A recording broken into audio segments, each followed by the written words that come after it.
सरळ सरळ भावार्थ विठार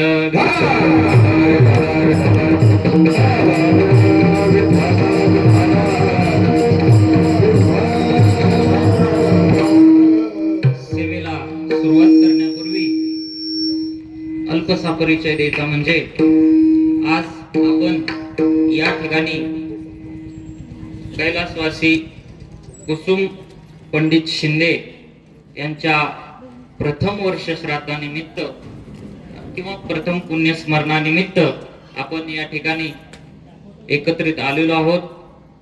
सर्व असणारा हा शिंदे परिवारावर प्रेम करणारी सगळी ही मंडळी, त्यांचे पाहुणेरावळे असतील, सर्वच नातलग असतील, सर्वच या ठिकाणी उपस्थित आहेत. सर्वांना धन्यवाद, सर्वांच्या चरणी दंडवत. आणि त्याचबरोबर इकडं माझे सहकारी बसलेले आहेत, सर्व मृदंगाचार्य असतील की ज्यांच्यामुळे हा सेवेचा योग आला, असे आमचे परम मित्र संगीत विशारद आणि संगीत शिक्षक हरिभक्त पारायण कृष्णा महाराज पवार हे या ठिकाणी आहेत. सुंदर असा मृदंग आहे. त्याचबरोबर इकडं माझे वडील आहेत, विठ्ठल महाराज गायकवाड, महेश महाराज येरुळकर. सुंदर असं गायन आहे. प्रमाणाचा तर नुसता पाऊसच आहे महाराज, आता तुम्ही बघाच. सुंदर असं गायन आहे. त्याचबरोबर पेटी मास्तर बसलेले आहेत, चौकदार आहेत, विनयकरी आहेत. आणि विशेष धन्यवाद द्यायचं म्हणजे ज्यांनी या संपूर्ण कार्यक्रमाचं आयोजन केलं, असे असणारे श्री संजय पंडित शिंदे ऑडिटर मुंबई आणि विजय पंडित शिंदे ॲडव्होकेट सोलापूर यांनी संपूर्ण हे आयोजन चरणी नतमस्तक होतो आणि या आपल्या सेवेला सुरुवात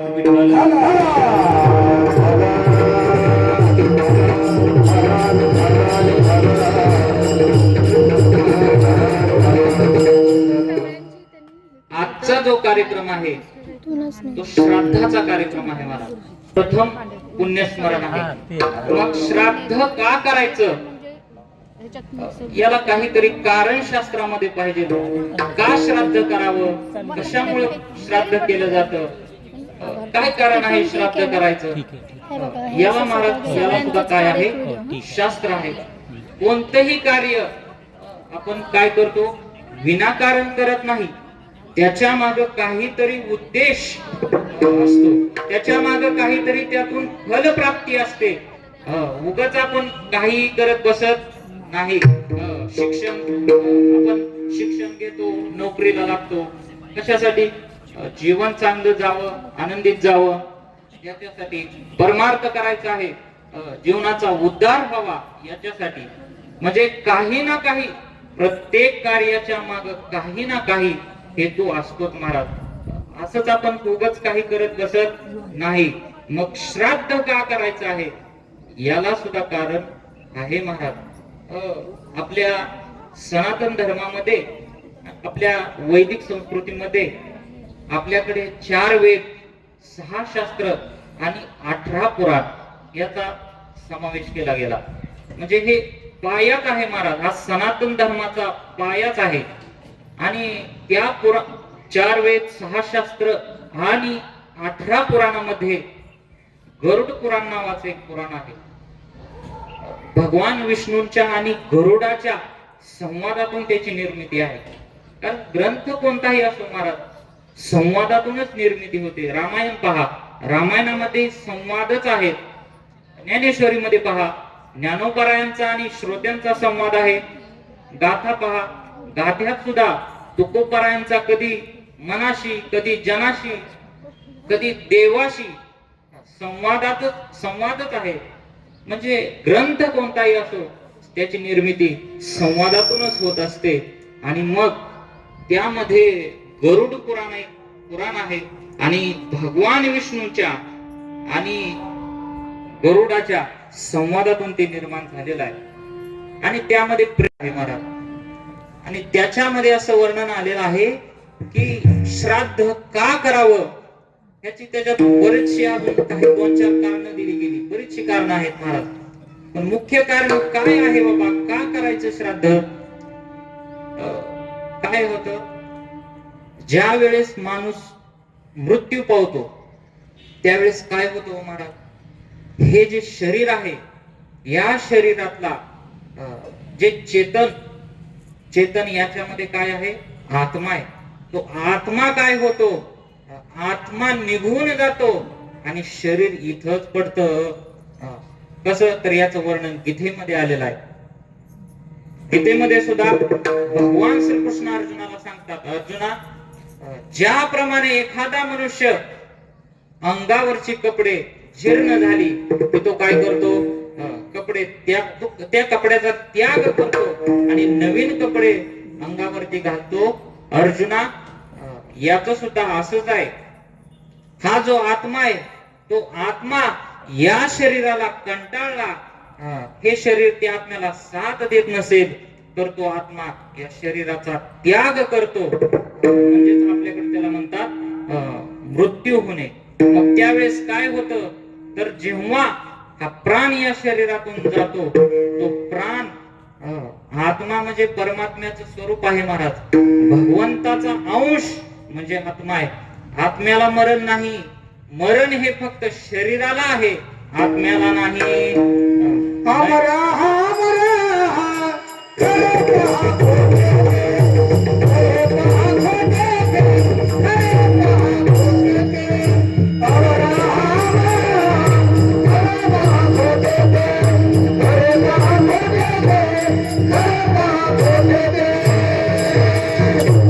म्हणजे आत्मा अमर आहे, आत्म्याला मरण नाही.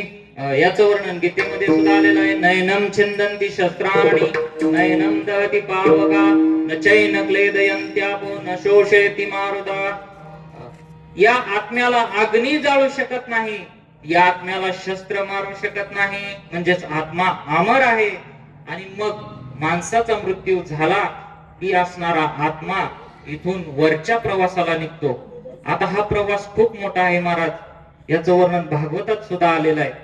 शरीर इथं राहतं आणि हा आत्मा वरच्या प्रवासाला निघतो. वरच्या म्हणजे चित्रगुप्त महाराजांच्या नगरीकडे या आत्म्याचा प्रवास चालू होतो महाराज. आणि हे शरीर इथंच राहतं. आणि मग आपण तो विधी करतो 3 दिवसापर्यंत. हा आत्मा इथंच असतो महाराज, आत्मा इथंच फिरत असतो, पाहत असतो कोण आलंय कोण नाही. सगळी माणसं जमतात, नंतर तो विधी केला जातो. कारण काय आहे महाराज, आमचं नीतिशास्त्र आम्हाला काय सांगतं की काही ठिकाणी निमंत्रण असलं तर जावं, काही ठिकाणी निमंत्रण दिलं तर जावं, आणि काही ठिकाणी निमंत्रण नसताना सुद्धा जावं. काही ठिकाणी निमंत्रण दिलं तरच जायचं. लग्न एखादं शुभ कार्य असेल, निमंत्रण दिलं तरच जायचं. पण एखाद्याचा हा विधी असेल, शवदहनाचा विधी असेल, किंवा एखादा व्यक्ती मृत पावलेला असेल, त्याला निमंत्रणाची वाट पाहायची नाही, हे आमचं नीतिशास्त्र सांगतं महाराज. आणि मग हा आत्मा 3 दिवसानंतर 3 दिवसापर्यंत इथंच असतो आणि नंतर वरच्या प्रवासाला सुरुवात होते. आणि 3 दिवस झाल्यानंतर मग प्रवास चालू होतो. आणि मग त्या प्रवासादरम्यान त्या आत्म्याला तहान आणि भूक लागते महाराज.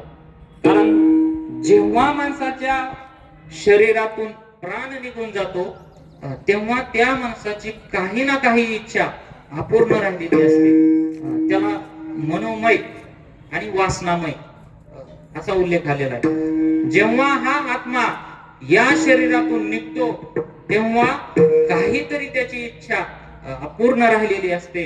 आणि प्रवासाच्या दरम्यान त्या आत्म्याला तहान लागते आणि भूक लागते.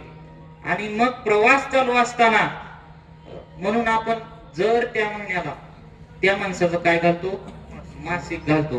कशामुळं तर प्रवासादरम्यान तो आत्मा तहानेनं आणि भुकेनं व्याकुळ होऊ नये, म्हणजे त्या आत्म्याला वेदना होऊ नये, त्याची जी काही इच्छा आहे ती इच्छा पूर्ण व्हावी म्हणून आपण काय करतो तर ते असणार मासिक त्या ठिकाणी घालतो. आणि मग तो आत्मा प्रवास करत करत करत बरोबर आज 1 वर्ष, आज महाराज शेवटचा निवद आहे. आज बरोबर चित्रगुप्ताच्या त्या नगरीवरती, त्या दारावरती हाच नारा काय करतो, आत्मा उभा राहतो. म्हणजेच आजचा हा श्राद्धाचा दिवस. मग पहिलं कारण श्राद्धाचं काय आहे, श्राद्ध घालण्याचं, तर तो जो आत्मा आहे त्या आत्म्याला शांती मिळावी, त्याच्या वासना पूर्ण व्हाव्या, त्या आत्म्याला दुःख भोगावं लागू नये. म्हणजे प्रवासादरम्यान, प्रवास सुद्धा साधा नाही महाराज, खूप नगरे आहेत या प्रवासात. गरुड पुराणातही वर्णन आलेलं आहे, भागवतातही आहे. खूप मोठा प्रवास आहे आणि त्या प्रवासादरम्यान तो असणारा आत्मा अगदी त्याचा प्रवास सुखरूप व्हावा म्हणून आपण दर त्या महिन्याला नैवेद्यही अर्पण करतो. आज आपला आणि त्यांचा हे मला शेवटचा निवड आहे. आज आपला आणि त्यांचा शेवटचा, आजपासून आपला संबंध संपणार आहे. कारण आजपासून तो आत्मा काय होतो, तर पितृदेव होतो. पहिलं कारण श्राद्धाचं काय आहे, तर तो असणारा आत्मा आहे, त्या आत्म्याचा वासना पूर्ण व्हाव्या म्हणून आपण श्राद्ध घालतो. विठ्ठल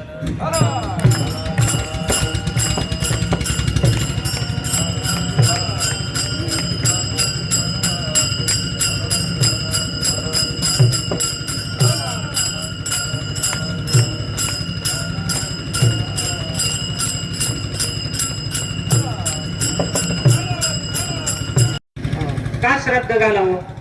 आमच्याकडे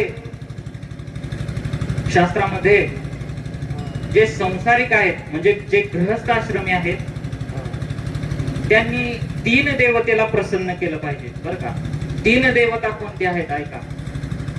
शास्त्रामध्ये असं सांगितलेलं आहे की पहिली जी देवता आहे ती ग्रामदेवता आहे. प्रत्येक गावाला ग्रामदेवता असते. मग ही ग्रामदेवता काय करते, तर ती ही जी ग्रामदेवता आहे ती गावावरती येणार किंवा गावातल्या माणसावरती येणार ती संकट काय करत असते, परतवून लावत असते. आणि म्हणून महाराज मग गावात 1 वर्षानंतर आपण त्याला रुद्राभिषेक वगैरे करतो, यात्रा होत्या ग्रामदेवतेच्या नावानं. म्हणजे ग्रामदेवता, जी ग्रामदेवता आहे त्या ग्रामदेवतेच्या नावानं आपण कधीतरी अन्नदान केलं पाहिजे, कधीतरी त्याच्यावरती अभिषेक केला पाहिजे. त्यानंतर ती देवता काय होत असते, तृप्त होत असते आणि आपल्याला आशीर्वाद देत असते. दुसरी जी देवता सांगितली ती आहे कुळदेवता. प्रत्येकाच्या कुळाला एक देवता असते. मग महाराज कधीतरी आपण कुळदेवतेला केलं पाहिजे. कुळदेवतेच्या नावानं अन्नदान असेल किंवा अनेक काही कार्य असेल ते केलं पाहिजे. आणि त्याच्यानंतर काय होत असतं, तर ती जी असणारी कुळदेवता आहे ती त्या कुळाला आशीर्वाद देत असते. कारण कुळदेवता अत्यंत प्रसन्न झाली की त्या महाराज घरामध्ये वैष्णव जन्माला येत असतात. कारण कुळी कन्या पुत्र पोत्रीचे सात्विक तयाचा हरी गवाडे देवा.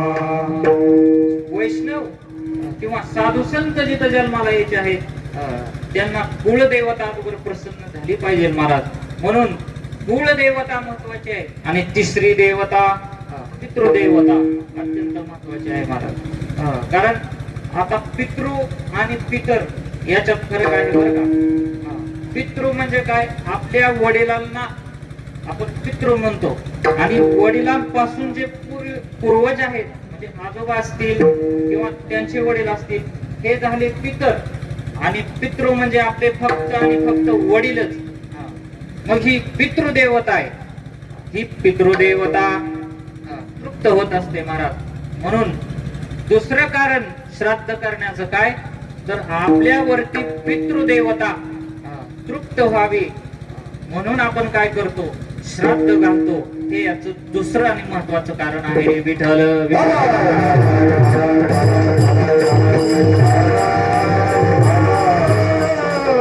पहिलं कारण सांगितलं, हा जो आत्मा आहे त्या आत्म्याला त्रास होऊ नये, त्याच्या वासना पूर्ण व्हाव्या, त्याच्या इच्छा पूर्ण व्हाव्या म्हणून आपण ते श्राद्ध करत असतो.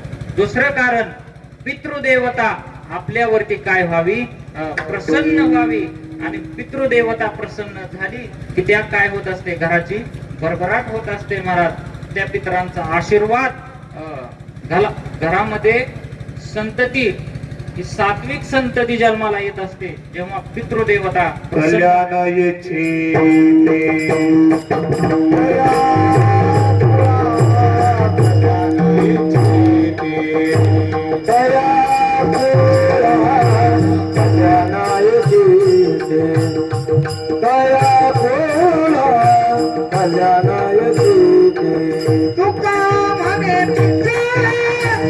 आशीर्वाद देते तुका म्हणे पिता आशीर्वाद देते कल्याणाची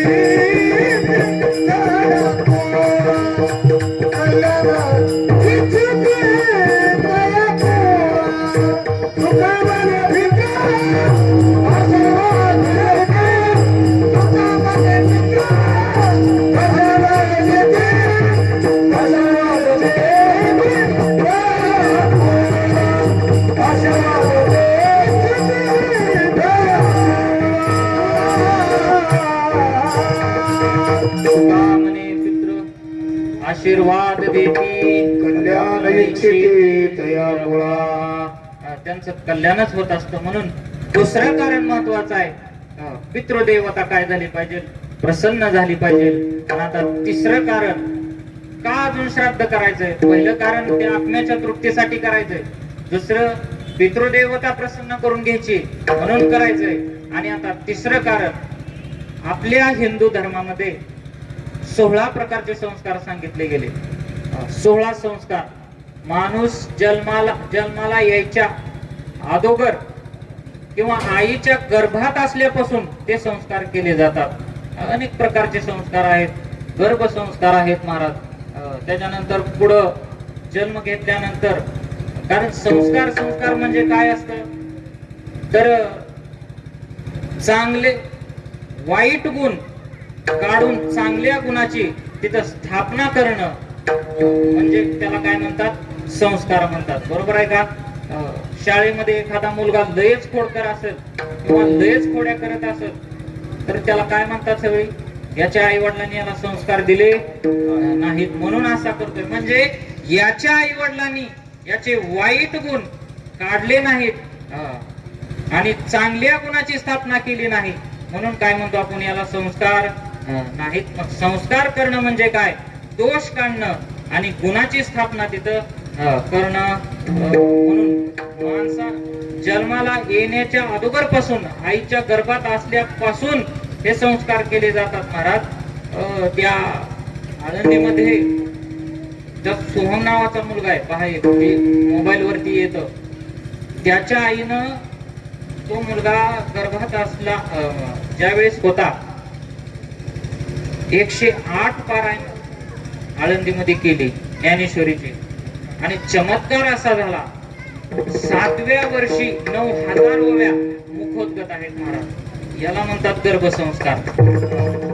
म्हणून संस्कार अत्यंत महत्वाचे आहेत महाराज. संस्कार खूप महत्वाचे आहेत.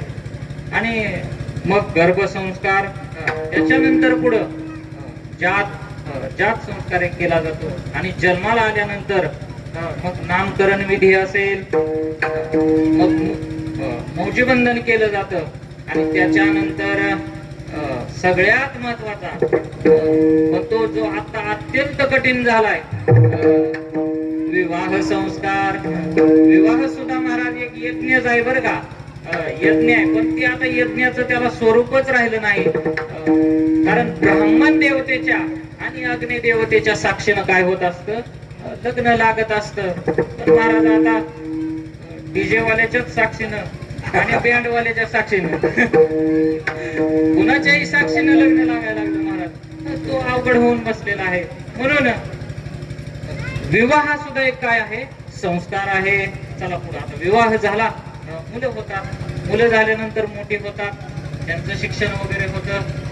आणि मग काय करावं, 58 ला आपण रिटायरमेंट झालो की मग सगळं मुलांच्या ताब्यात देऊन टाकायचं आणि ठाई जवळ सोनी चित्त आवडी आनंद.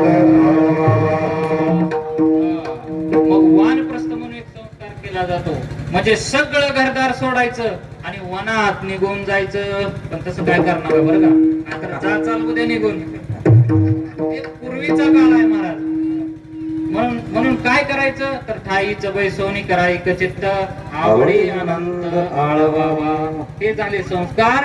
आणि शेवटी असे बरेच 16 संस्कार आहेत. आणि शेवटी अंत्येष्टी म्हणून एक संस्कार आहे, ज्यामध्ये सगळे महाराज शिवदहन असेल, दशक्रिया विधी असेल, मासिक असेल, त्यानंतर श्राद्ध असेल, या सगळ्या गोष्टी त्यामध्ये येतात. म्हणून संस्काराची परिपूर्णता व्हावी. हिंदू धर्मानुसार प्रत्येक जीवाच्या संस्काराची परिपूर्णता व्हावी म्हणून आपण काय करतो, श्राद्ध घालतो. म्हणून तिसरं कारण लक्षात घ्या श्राद्धाचं काय तर संस्कार परिपूर्ण व्हावेत म्हणून काय करतो, श्राद्ध घालतो. विठ्ठल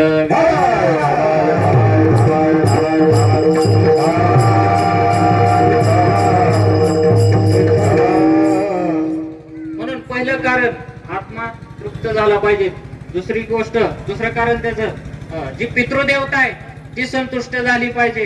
तिसरं कारण संस्कार परिपूर्ण झाले पाहिजे महाराज माणसाच्या जीवनाचे. आणि चौथं कारण महत्वाचं, चौथं कारण काय आहे तर मातृपित्रा यांचे काय असतात, आपल्यावरती उपकार असतात.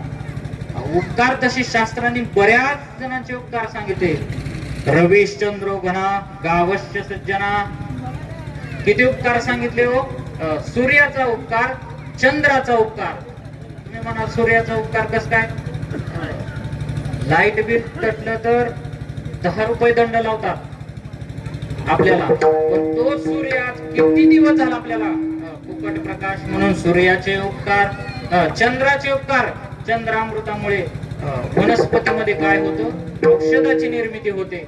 त्याच्यानंतर नदीचे उपकार, मेघ पावसाचे उपकार, गायीचे सुद्धा उपकार आहेत. आणि शेवटची गोष्ट राहिली सज्जना.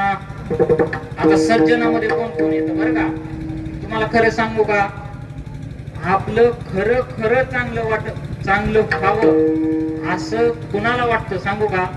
एक आपला जो गुरु आहे बरं का, ज्यांनी आपल्याला विद्या दिली, त्या गुरुला वाटतं माझा शिष्य मोठा झाला पाहिजे. 2 संतांना वाटतं या जीवाचा काय झाला पाहिजे, उद्धार सांगू संतांचे उपकार, संतांचे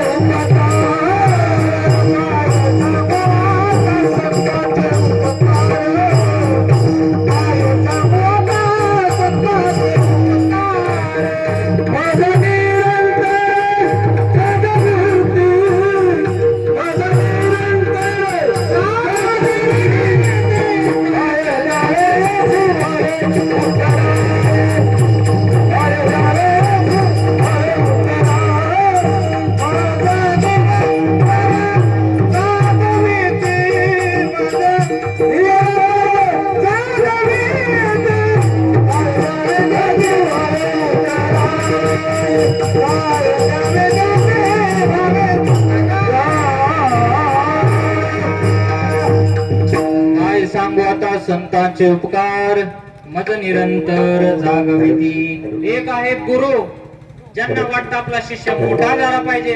एक आहे संत, ज्यांना वाटतं या जीवाचा उद्धार झाला पाहिजे. एक आहेत आई वडील, ज्यांना खरोखरच वाटतं आपल्या मुलाचं काय झालं पाहिजे, चांगलं झालं पाहिजे. आणि शेवटचा आहे तो भगवंत.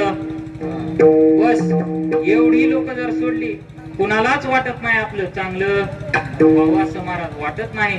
म्हणून सज्जनामध्ये कोण कोण येतं तर सज्जनामध्ये गुरु येतात, सज्जनामध्ये संत येतात, सज्जनामध्ये आई वडील.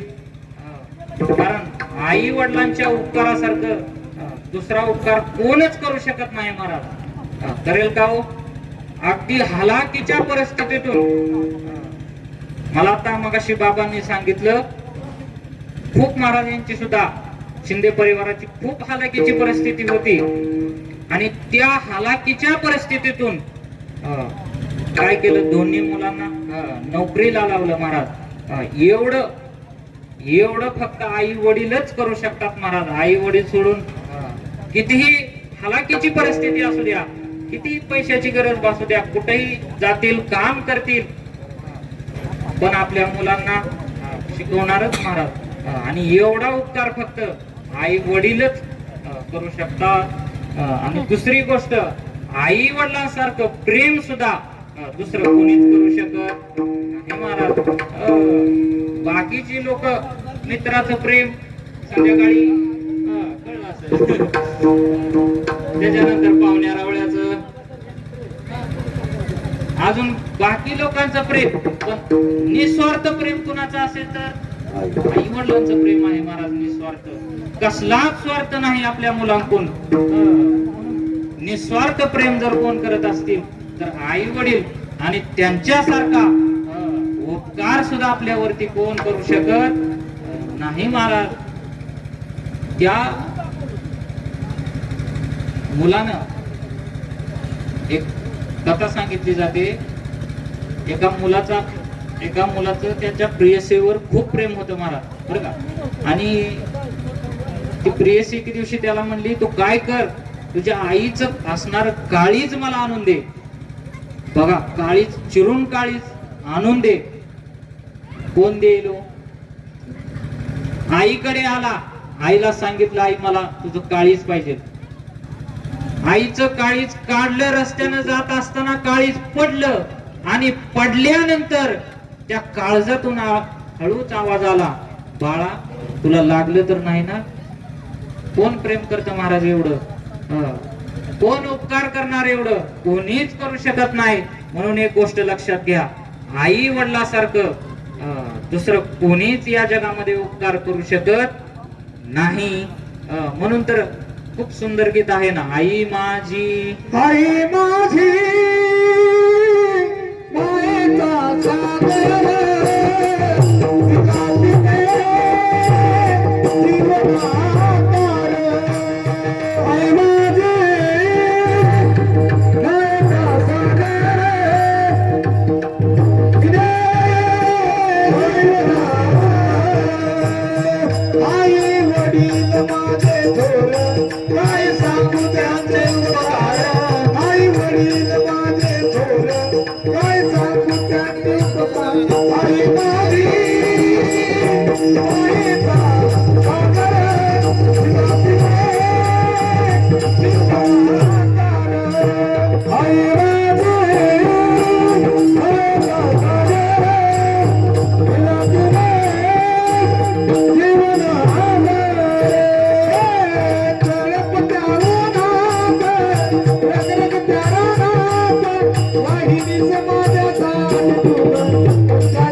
हे आई वडील आहेत महाराज. म्हणून आई वडिलांना विसरू नका.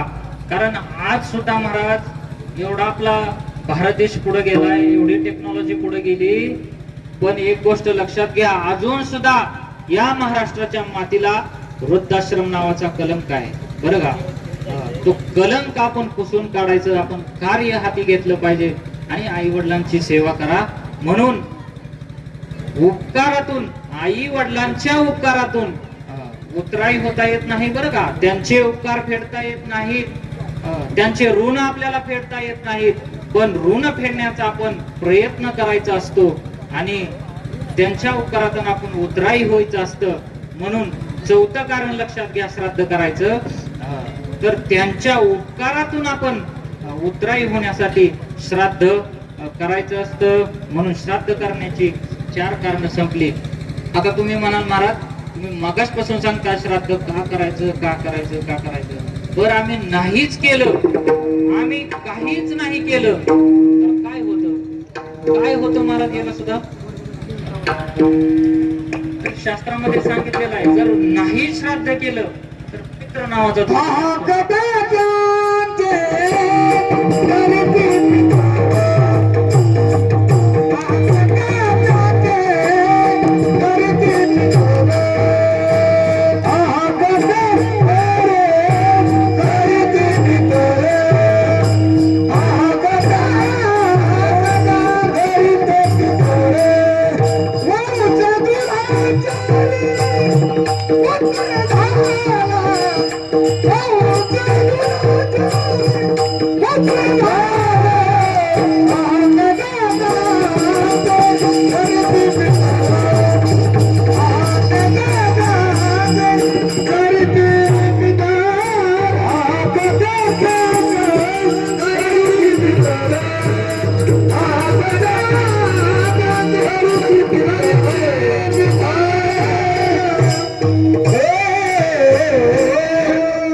पितृदोष लागत असतो महाराज.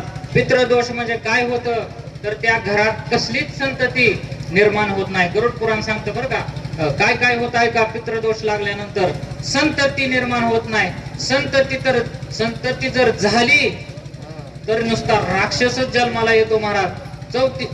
दुसरी गोष्ट तर घरातून लक्ष्मी निघून जाते आणि लक्ष्मीच्या मागे सरस्वती सुद्धा निघून जाते. म्हणजे घरातला पैसाही जातो आणि ज्ञान सुद्धा जात. दोन्ही गेलं की मग घरात नुसती भांडणच चालू होतात महाराज. आणि ज्याला पितृदोष झालाय तो महाराज धर्माचरण सोडतो. ते पुरुष असो स्त्री असो. पितृदोषाची बरीच कारण आहेत महाराज. गीता सुद्धा सांगते बरं का, गीतेत सुद्धा सांगितलेलं आहे. जेव्हा गीतेचा 41वा श्लोक 42वा श्लोक पहा, 41 आणि 42 त्यामध्ये अर्जुन युद्ध करण्यासाठी तयार नाही. अर्जुन काय म्हणतोय, अर्जुन भगवान श्रीकृष्णाला अर्जुन म्हणतोय, अर्जुना मला युद्ध करायचंच नाही. बरीच कारण सांगितली, मला युद्ध करायचं नाही, युद्ध करायचं नाही.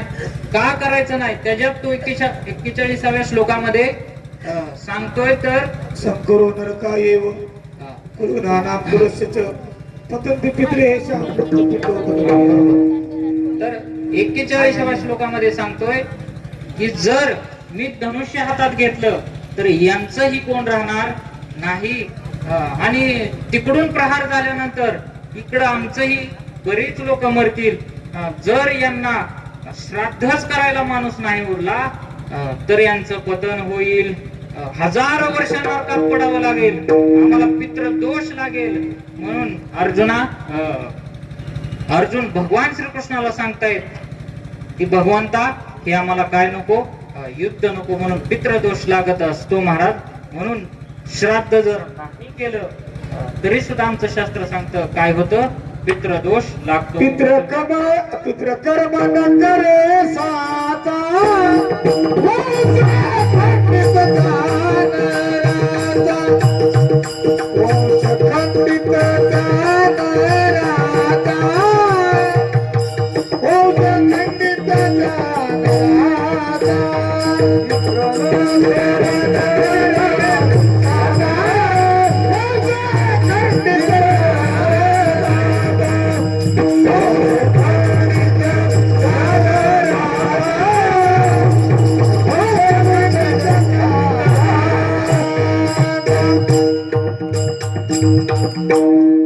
घरामध्ये सगळं व्यवस्थित चाललेलं असेल आणि अचानक जर सगळं संपायला लागलं तर समजायचं आपला कुठतरी पितृदोष का कुठल्या तरी पित्राची काय झालेला आहे, अपेक्षा पूर्ण राहिलेली आहे. मग तो महाराज पितृदोष काढावा लागतो. मग श्राद्ध जर नाही घातलं तर शास्त्र सांगतं पितृदोष हा लागतो. म्हणून श्राद्ध घालायचं असतं. आपल्या हिंदू धर्माचे आदर्श प्रभू रामचंद्र जेव्हा वनवासाला निघाले आणि राजा दशरथाजवळ कोणीच नव्हतं महाराज. प्रभू रामचंद्राने लक्ष्मणजी तर इकडं वनवासात आहेत, भरत शत्रुघ्न मामाच्या गावी गेलेले आहेत आणि इकडं दशरथ राजाचं देहावसान झालं. आणि झाल्यानंतर मग सगळं तो असणारा त्यांनी विधी केला. तेव्हा प्रभू रामचंद्र चित्रकूट पर्वतावर होते आणि बरोबर 1 वर्षानंतर तिथं चित्रकूट पर्वतावरती येऊन 4ही भावंडांनी काय केलं, त्यांचं श्राद्ध केलं. म्हणून आमची हिंदू धर्माची ही परंपरा आहे, सनातन वैदिक धर्माची ही परंपरा आहे की आम्ही तशीच महाराज जोपासली पाहिजे. विठ्ठल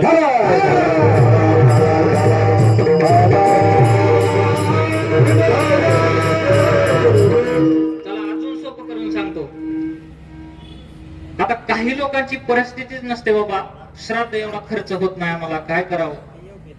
शास्त्र अजून खाली जाऊन काय सांगतं, समजा तुम्हाला एवढं मोठं जर करणं होत नसल, परिस्थितीच नसल, तर घरामध्ये असलेला अन्नाचा एक शीत तो शिजवून जरी त्यांच्या नावे तुम्ही समर्पण केला तरी सुद्धा पितर काय होतात, तृप्त होतात. पण कधी अन्नाचा एकच शीत त्याला घरात पाहिजे हे लक्षात घ्या. तरी सुद्धा काय होतात, पितर महाराज तृप्त होतात. म्हणून ही असणारी परंपरा आहे ती आपण काय करायचे पुढं तशीच न्यायची आहे. श्राद्ध जे असणार ते प्रत्येकानं घालायचं. त्यानं काय होतात तर ते असणारे पितर तृप्त होऊन ते असणाऱ्या त्यांचे जे पुढचे वंशज असतील त्यांची जी पिढी आहे त्यांना महाराज आशीर्वाद देत असतात.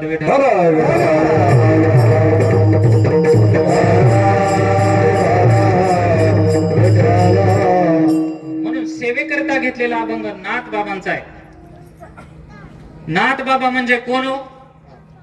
ज्यांना शांती ब्रह्म म्हटलं गेलं, शांतीचा सागर, ज्यांनी भावार्थ रामायणासारखं अनमोल रत्न दिलं, जे दयेचा सागर, काशीहून पाणी आणलं होतं ते कुठं होतं? गाढवाच्या मुखामध्ये. म्हणजे दयेचा सागर, शांतीचा सागर असे असणारे नाथ बाबा एके दिवशी अंगणामध्ये बसले होते आणि मग काय येत होत्या चिमण्या त्या अंगणामध्ये, पाखरं त्या अंगणामध्ये येत होती, धान्य टिपत होती आणि ते धान्य खायची आणि निघून जायची. याचं वर्णन अभंगाच्या पहिल्या चरणात केलेलं आहे. पक्षी अंगणे उतरती, पक्षी अंगणे उतरती, पक्षी अंगणे उतरती,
पक्षी अंगणे जे का गुंतुनिया राहती.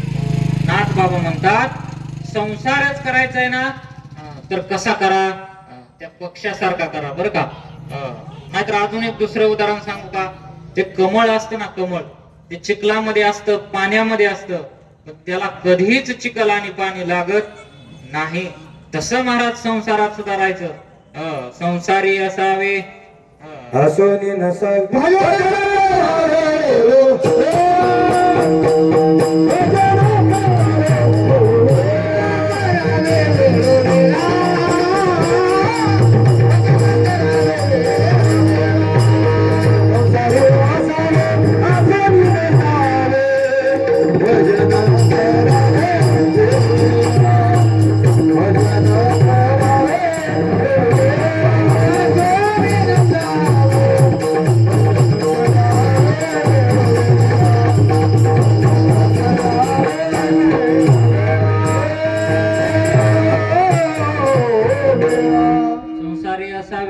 नसावे.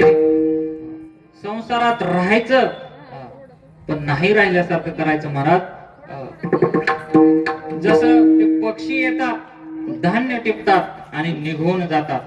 कारण माणसाच्या जीवनामध्ये प्रत्येकानं एक अशी वेळ आणली पाहिजे की हे सगळं महाराज कुठतरी संपवलं पाहिजे, संपवत गेलं पाहिजे हा संसार.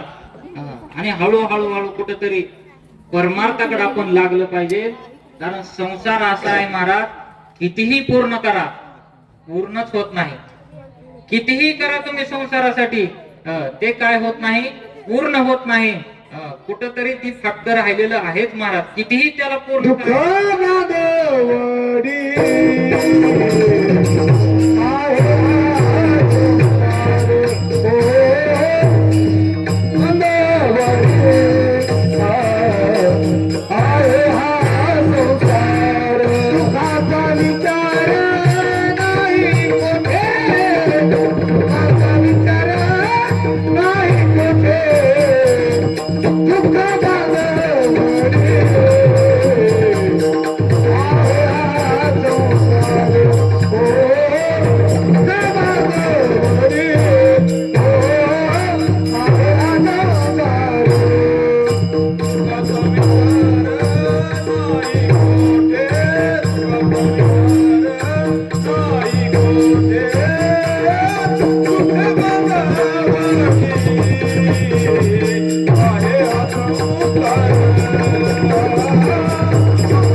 दुःख बांधवडी आहे हा संसार, सुखाचा विचार नाही कोठे. संसारामध्ये सुख नाही महाराज.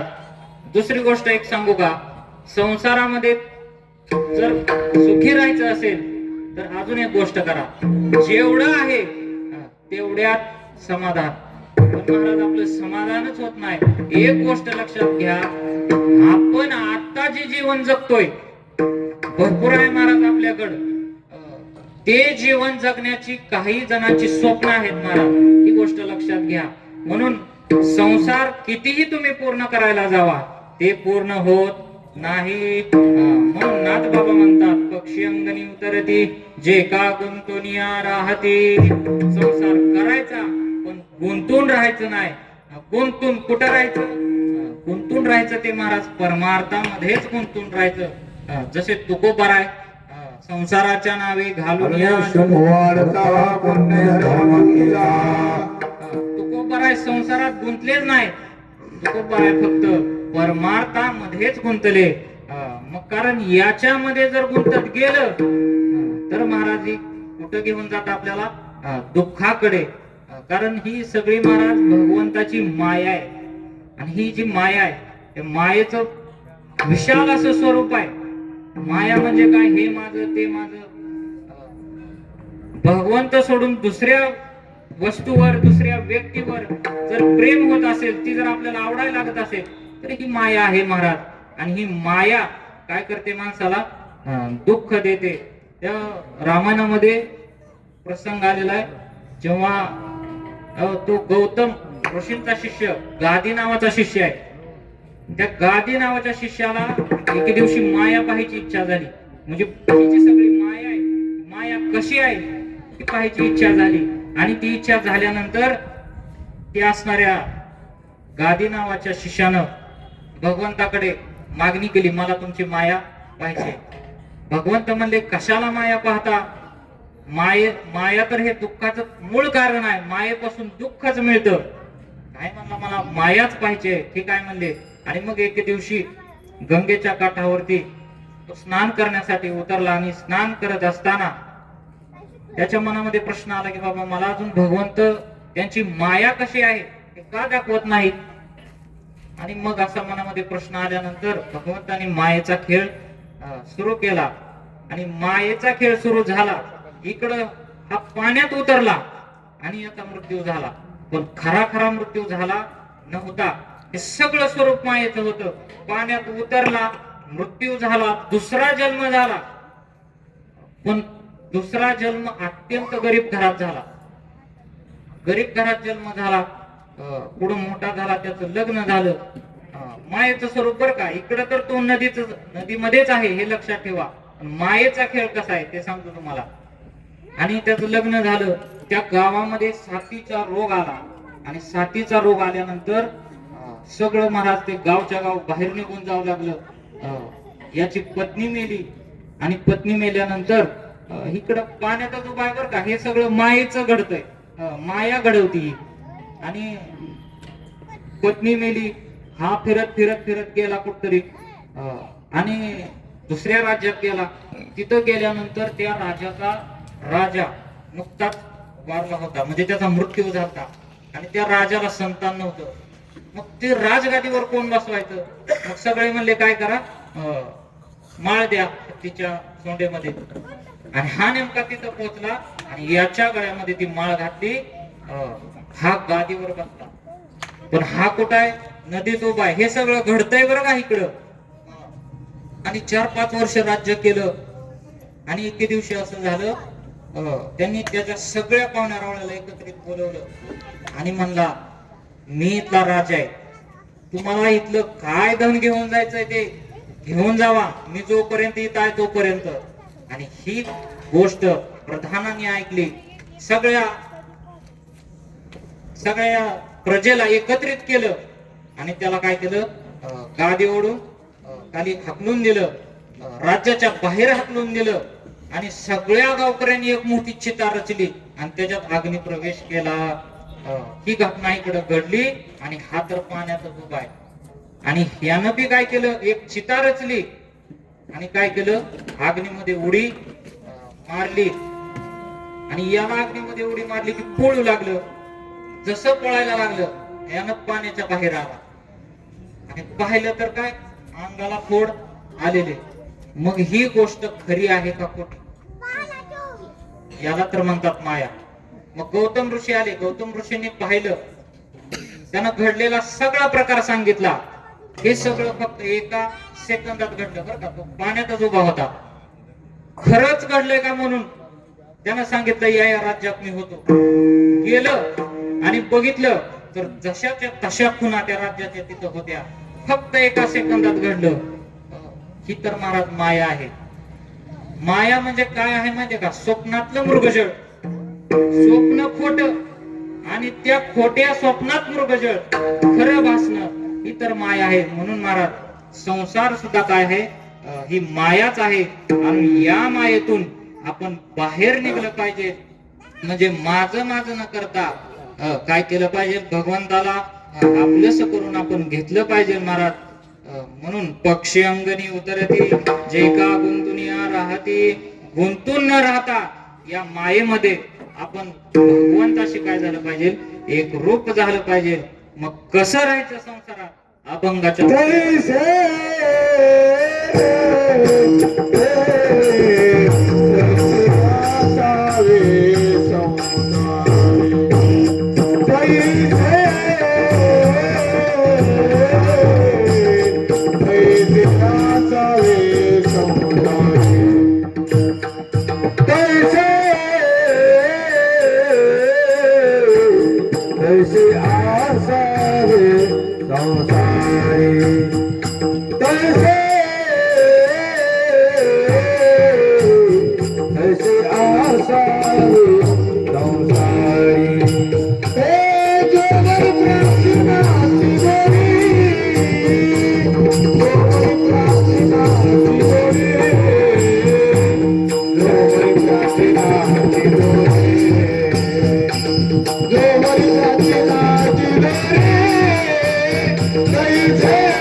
तैसे असावे संसारी जोवरी प्राचीनाची दोरी.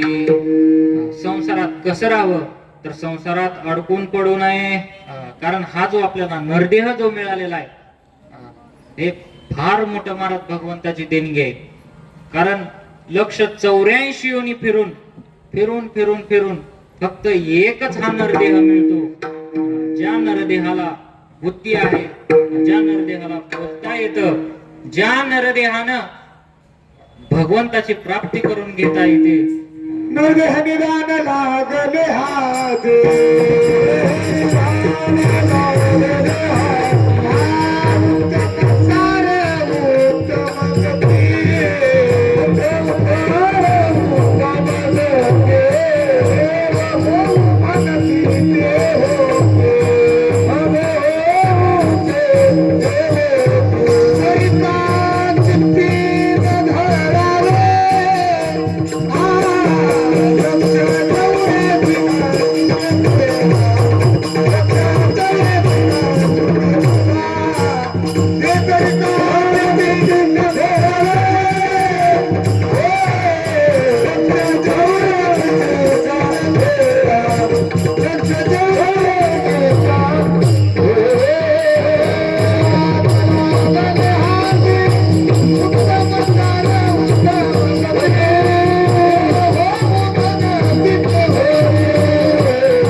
दुर्लभ असा नरदेह आपल्याला मिळालेला आहे. म्हणून या नरदेहानं देवे दिला देह भजना गोमटा. तोया झाला भाटा वादिकेचा. हा जो देह आहे तो फक्त आपल्याला भजनासाठीच दिलेला आहे महाराज. कारण एखाद्याला हात नसेल, पाय नसेल, अवयव नसेल, त्याला महाराज त्याची किंमत विचारा.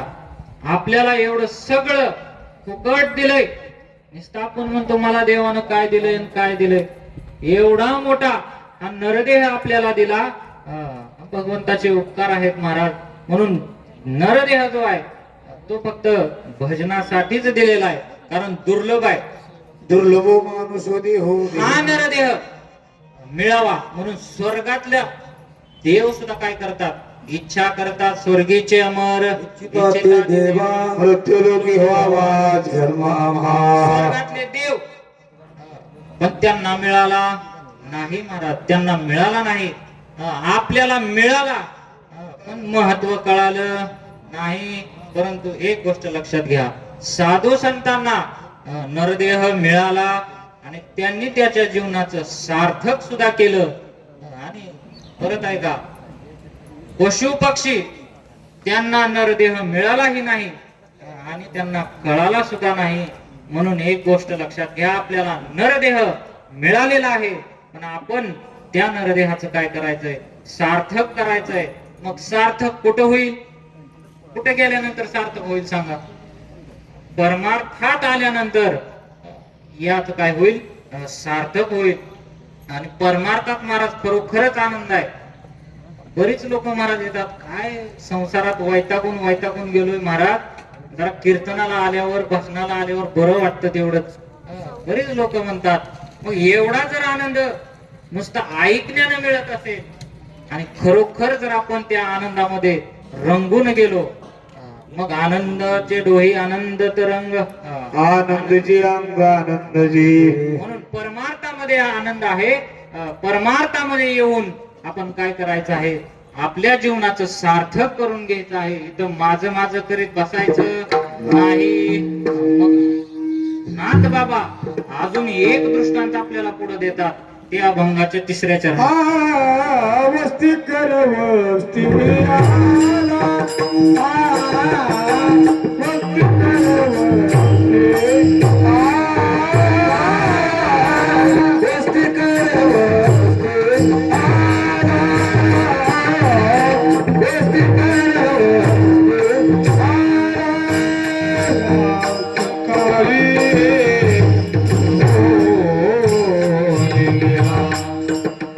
प्रात काळी उठो मी गेला प्रात काळी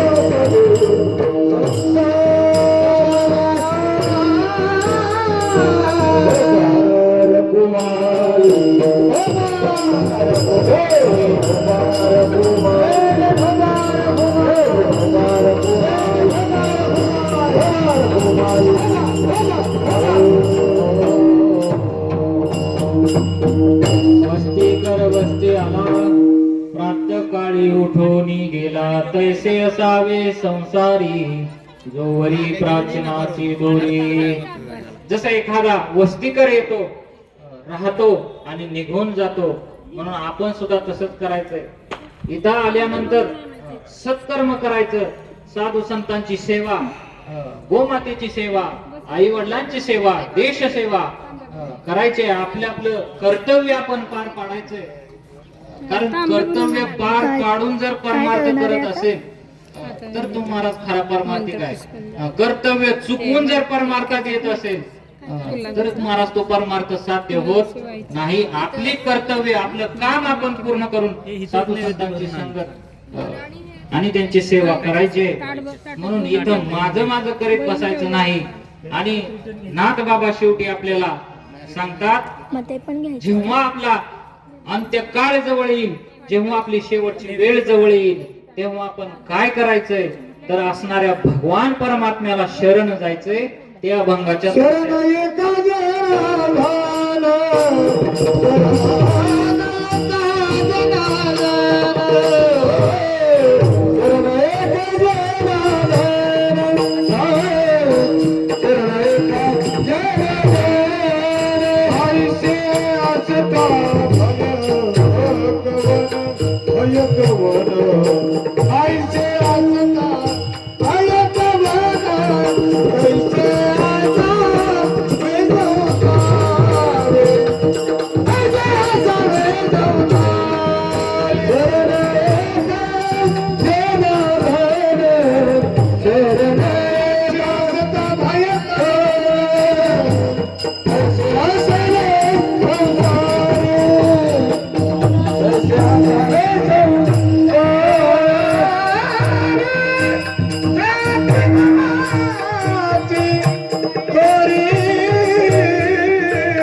महाराजांचा बी ज्ञानचा बी घे ना.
विठ्ठल